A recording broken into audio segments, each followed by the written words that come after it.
Hai, kembali lagi bersama gua Jimmy Yu di YouTube channel gua dan ini sudah memasuki episode ke-51 dan di episode ke-51 ini gue ingin membahas sesuatu hal yang agak mengkhawatirkan karena dalam episode ke-51 ini saya akan membahas kontroversi seputar uang susu dan juga uang lamar. Sampai gua catat, bro, karena takut ada yang kelewat ya, bro and sis. Oke? Jangan kemana-mana, ikutin terus episode ke-51 ini dan tentunya jangan lupa subscribe, like, komen, dan juga share-nya bisa kalian lakukan sekarang sebelum kalian menonton lebih lanjut. Jangan kemana-mana setelah yang berikut ini.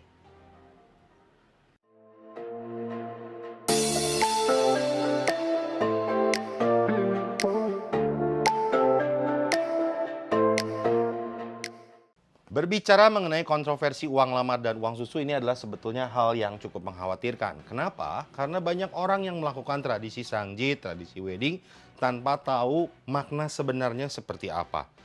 Gua cukup khawatir bahwa tradisi ini telah mengikuti perubahan zaman sehingga menghilangkan makna sesungguhnya. Jadi melalui episode ke-51 ini, melalui video ini gua akan berusaha menjelaskan makna sesungguhnya. Bagaimana nanti kalian akan menerapkannya akan dikembalikan pada kalian lagi. Ini adalah episode ke-51 mengenai kontroversi uang lamar dan juga uang susu. Dan akan gue mulai dari yang pertama. Pertanyaan yang sering sekali muncul adalah berapa jumlah uang lamar dan juga uang susu. Terus terang, sampai hari ini gue tidak tahu berapa jumlah uang susu. Ya, kenapa? Karena setelah diberikan, uang susu itu biasanya langsung masuk ke dalam tas dari si mama calon mempelai wanita. Dan tidak etis untuk gua mengintip berapa sih jumlahnya, ya nggak sih? Nah, cuman yang pasti, angpau uang lamar uang susu kurang lebih sebesar ini. Ya, kurang lebih.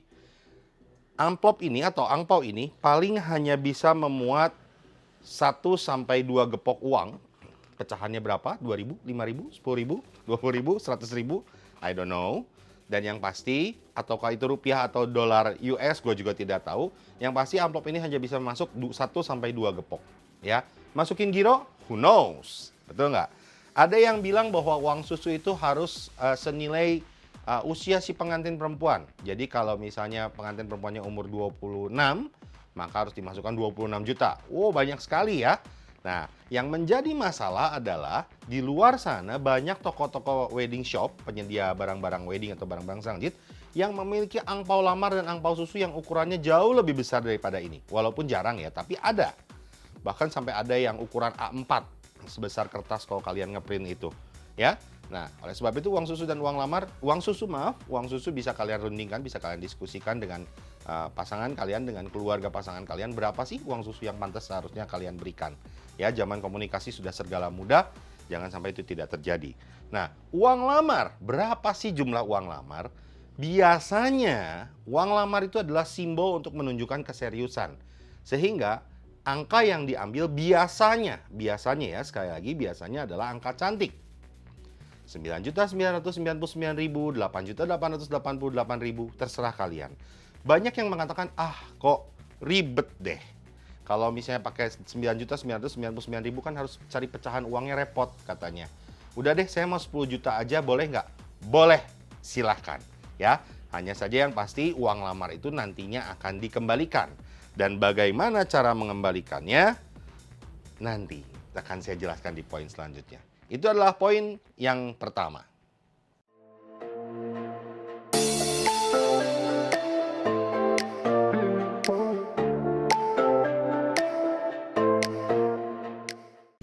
Poin nomor 2 adalah poin yang ini juga cukup mengkhawatirkan karena saya pernah menemukan bahwa ada calon pengantin yang merasa saya tidak mau memberikan uang lamar. Why? Karena menurut dia uang lamar itu toh hanya simbol. Toh nanti harus dikembalikan. Ngapain juga katanya disediakan. Ya, nah kalau memang begitu ceritanya, ngapain juga kamu pakai wedding ring? Itu juga hanya simbol. Ya, mau menikah ya menikah aja, kenapa harus pakai wedding ring? Dalam sebuah pernikahan, tradisi pernikahan Chinese dari awal hingga akhir penuh sekali dengan simbol-simbol. Tidak hanya Chinese, tapi apapun. Ya, simbol dipercaya menunjukkan bagaimana kalian mempercayai sesuatu hal untuk kalian hormati, untuk kalian taati, dan simbol-simbol itu selalu hadir dalam hidup kita.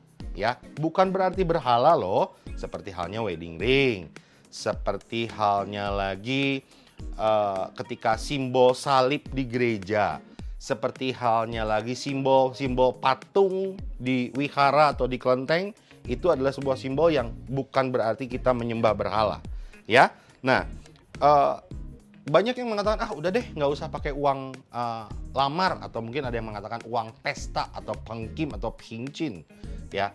Tapi hal itu sebetulnya adalah suatu pendapat yang bagi saya kurang tepat. Uang lamar adalah uang bagaimana kalian menunjukkan itikat baik. Pernah ada yang merasa uang lamarnya kurang? Pernah. Oleh sebab itu saya bilang, kembali seperti uang susu, bicarakan berapa uang susu, berapa uang lamar yang sebaiknya kalian berikan. Dan ini adalah poin yang kedua. Selanjutnya kita akan membahas poin yang ketiga, bagaimana apabila orang tua atau mama sudah meninggal. Jangan kemana-mana setelah yang berikut ini.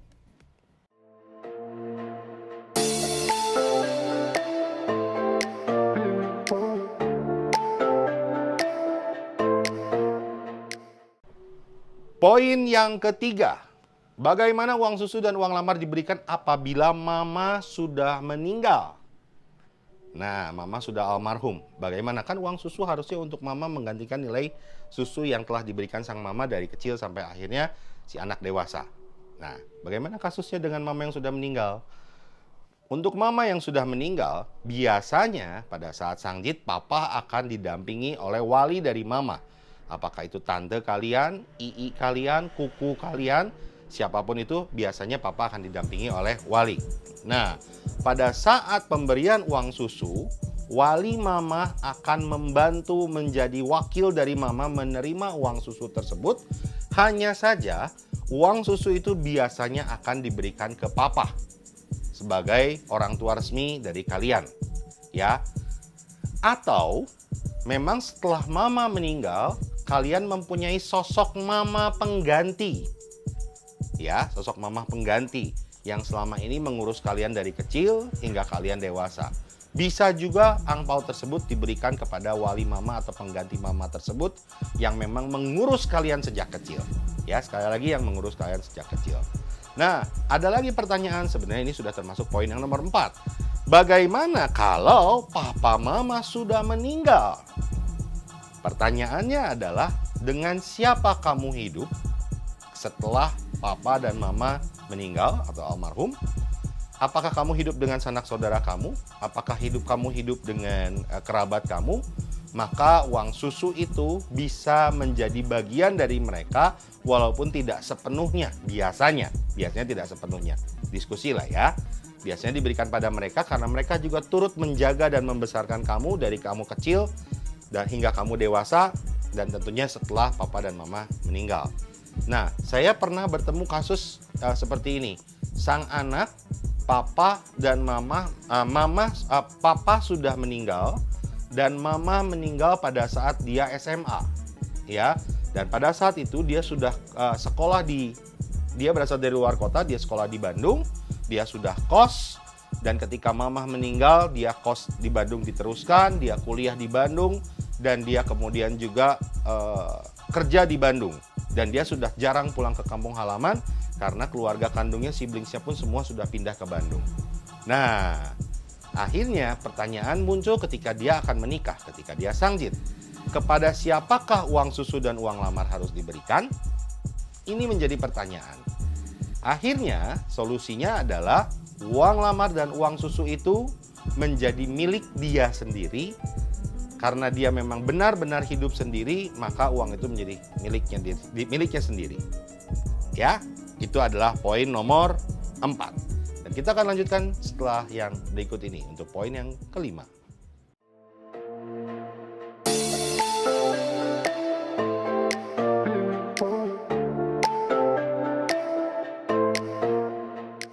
Poin nomor 5 dari episode ke-51 masih di kontroversi seputar uang susu dan juga uang lamar. Masih ada loh pertanyaan mana yang harus diambil. Jangan lupa, ini si poin simple ya.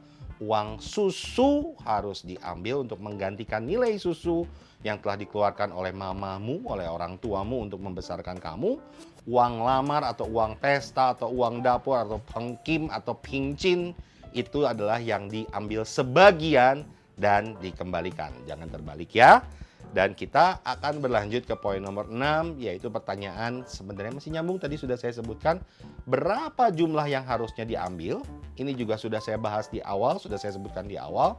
Jumlah yang harus diambil dari uang pesta atau uang lamar atau uang dapur adalah sebagian kecil.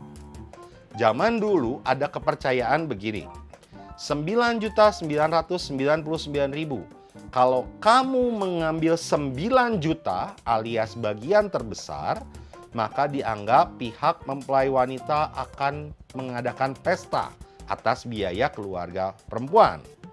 Tapi kalau kamu mengambil sebagian kecil 9.000 atau 99.000, maka kamu dianggap tidak mau mengeluarkan biaya ataupun hanya mengeluarkan biaya sedikit sekali dan sisanya akan diserahkan pada keluarga mempelai pria. Kalau kamu mengambil setengahnya, maka kamu dianggap akan berbagi biaya pesta tersebut setengah-setengah. Itu dulu. Zaman sekarang, zaman teknologi tinggi, banyak alat komunikasi yang bisa kamu manfaatkan untuk berdiskusi dengan calon pasangan kamu, dengan calon keluarga mertua kamu untuk mendiskusikan berapa uang pesta yang akan diberikan dan berapa uang pesta yang akan diambil. Oke? Nah, kok tadi saya sudah sebut di awal, repot. Mau bulat aja 10 juta, 20 juta, boleh? Boleh. Maka yang harus kamu lakukan adalah mengambil lembaran paling atas dan lembaran paling bawah. Kalau bahasa Mandarin, you tou you wei. Ini pun udah pernah saya bahas sebelumnya di episode-episode mengenai uang lama dan uang susu. Ya, jangan sampai salah teman-teman. Nah, poin nomor 7 adalah poin yang sangat mengkhawatirkan. Stay tune terus dan pastikan kalian menyaksikan dan mencermati poin nomor 7 ini. Jangan kemana-mana setelah yang berikut ini.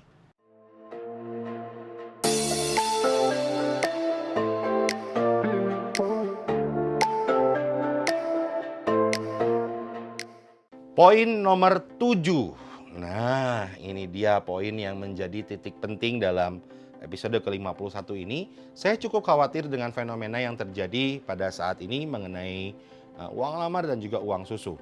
Ya, mungkin teman-teman pernah mendengar atau pernah mengalami langsung malah bahwa seringkali muncul ungkapan atau kata-kata setelah Mas Sangjit adalah mama, papa, mempelai wanita mengatakan, kami tidak menjual anak.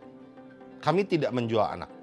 Jadi kami tidak menyerahkan anak kami untuk dijual kepada Anda. Oleh sebab itu, barang-barang yang diberikan pada saat Sangjit tidak akan semuanya kami terima. Kami akan kembalikan setengah karena kami tidak menjual anak kami. Nah, ini dia yang cukup seru.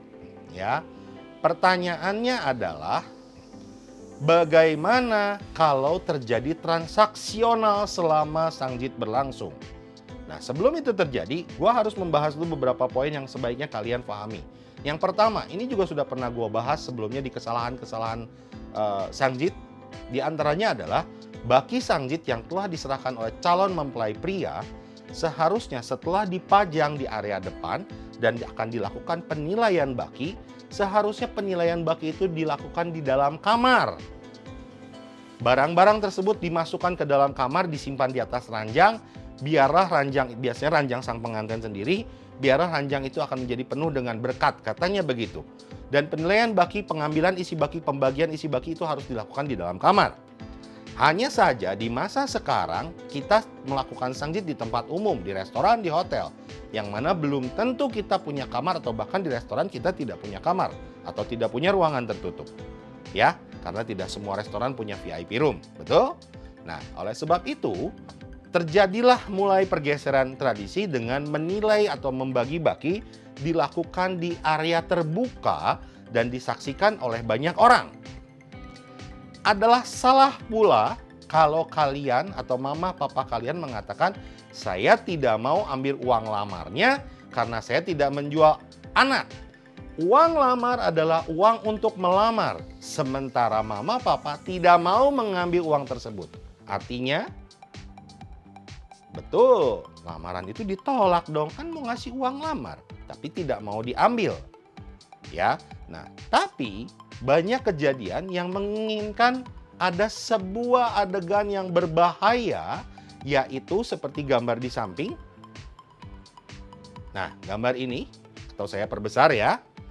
Nah, gambar-gambar ini mohon maaf, gambar ini saya tutup wajah-wajahnya. Dan juga mohon maaf apabila ada yang mengenal orang-orang ataupun mengetahui Sang Jit ini. Saya kurang setuju dengan cara ini, yaitu dengan adanya pemberian angpau dari seorang mama, tentunya mama mempelai pria, kepada mama yang lain. Karena di foto-foto ini ada dua orang mama yang terlihat sedang memegang angpau bersamaan, berbarengan. Artinya apa guys? Dengan sekali lihat, dengan kasat mata pun kita bisa menilai bahwa itu ada penyerahan uang dari satu pihak kepada pihak yang lain. Kalau penyerahan uang artinya apa? Yes, terjadi transaksional. Bagaimana hal tersebut bisa terjadi sementara seharusnya pembagian baki dilakukan di dalam kamar? Dilakukan di tempat umumnya sudah salah. Ya udah, nggak ada tempat lagi, nggak apa-apa. Nah, malah sekarang bergeser, ada penyerahan angpau dari mama calon mempelai pria kepada mama calon mempelai wanita. Mungkin maksudnya supaya simbolis ada serah terima, tapi bukan uang lamar guys, bukan juga uang susu, bukan uang, bentuknya bukan perhiasan. Kalau kalian ingin memberikan simbolis penyerahan baki pertama diserahkan dari papa kepada papa, baki kedua diserahkan pada mama kepada mama, itu tidak apa-apa, itu terserah. Tapi kalau menyerahkan angpau lamar atau angpau susu, I don't think so. Dan bahkan sebetulnya penyerahan baki satu untuk dilakukan papa kepada papa, mama kepada mama pun sebetulnya saya kurang setuju. Karena sekali lagi, yang membawa baki itu adalah para dayang yang akan diterima juga oleh para dayang lagi. Seharusnya sejarahnya seperti itu. Dan sekali lagi, diterima, diambil, belum tentu permohonannya dikabulkan. Tapi kalau papa sudah memberikan kepada papa, artinya di barangnya diterima, otomatis itu seharusnya sudah bermakna langsung diterima. Betul teman-teman? Nah, itu tadi adalah kontroversi seputar uang lamar dan juga uang susu. Bagaimana kalian akan menyikapinya? Saya yakin setiap orang mempunyai pendapat yang berbeda. Ada yang setuju dengan pendapat saya, ada juga yang mungkin tidak setuju. Silahkan, saya hanya memaparkan ini berdasarkan logika. Saya memaparkan ini bukan berdasarkan benar atau salah. Silahkan kalian yang menentukan sendiri, silahkan kalian memilih sendiri. Saya Jimmy Yu mengakhiri episode ke-51 dan mohon pamit undur diri. Jangan lupa tonton semua video-video yang ada di YouTube channel saya. Dan untuk kalian yang sudah menonton video-video saya, jangan lupa subscribe supaya kalian tidak tertinggal video-video terbaru dari saya. Nyalakan loncengnya supaya kalian juga bisa mendapatkan notifikasi apabila saya mengupload video terbaru, dan jangan lupa di-share untuk orang-orang yang membutuhkan. See you, bye.